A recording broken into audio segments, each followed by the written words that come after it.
আগের ভিডিওতে তো বলতে ভুলে গেছিলাম যে অ্যাকচুয়ালি অনুষ্ঠানটা কি ছিল। আমাদের বাড়ির মধ্যে সব থেকে ছোট ননদিনী যে তার আজকে হচ্ছে আইবুড়ো ভাত। আর এই আইবুড়ো ভাতটা আমি শুধু একা নই, আমরা বাড়ির সব যারা মিলে আর ভাসুররা মিলে অ্যারেঞ্জ করেছিলাম। মানে সবাই মিলে একসাথে ননদিনীকে আইবুড়ো ভাত দেওয়া হয়েছে। আজকে জানো তো সবাই মিলে একসাথে দেয়াইতে প্রচন্ড পরিমাণে আমরা এনজয় করেছি। আর এত সুন্দর সুন্দর মুহূর্তগুলো সব যদি ভিডিওতে দিতে পারতাম সত্যি খুব ভালো লাগতো, বাট সবকিছু কিন্তু পসিবল। সবাই যেহেতু দুপুরবেলাতে আইবুড়ো ভাত দেয়, কিন্তু আমরা সবাই মিলে ভেবেছিলাম যে রাতের বেলায় কিন্তু ওকে আইবুড়ো ভাত দেবো, যার জন্য সবাইও থাকতে পেরেছিল। তার এনজয়টা কিন্তু বেশি ভালো হয়েছিল, কারণ রাতের বেলায় এটা কিন্তু সব থেকে বেশি ভালো লাগে আমাদের। আর কয়েকদিন পরে কিন্তু ওর বিয়ে, আর হাতে গোনা কয়েকটা দিন মাত্র। আর সত্যি মনটা যেমন ভালোও লাগছে তার সাথে সাথে কিন্তু খারাপও লাগছে। তোমরা হয়তো অনেকেই জানো বা অনেকে আবার জানো না, আমার ভিডিওর বেশিরভাগ ক্যামেরা কিন্তু আমার ননদ কিন্তু ধরে দিত। আর ওর বিয়ে হয়ে গেলে এই জিনিসগুলো আমি ভীষণ ভাবে মিস করবো। তার সাথে সাথে কিন্তু একসাথে সময় কাটানো আরো অনেক কিছু, মানে সব মিলে ওভারঅল যেমন ভালো লাগছে তার সাথে একটা মন খারাপও আছে। যাই হোক চলো, অনেকটাই কিন্তু রাত হয়েছে, সবার আশীর্বাদও মোটামুটি কমপ্লিট। এখন চলছে কেক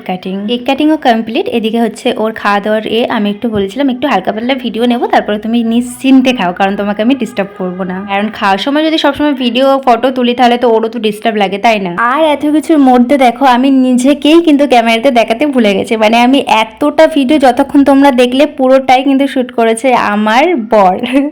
যাই হোক চলো, আমি ছিলাম অন্যদিকে, সেজন্য ভিডিও তোমাদের সাথে দিতে পারিনি। যাই হোক চলো, ভিডিওটা কেমন লাগলো অবশ্যই কিন্তু কমেন্ট করে জানিও। টাটা।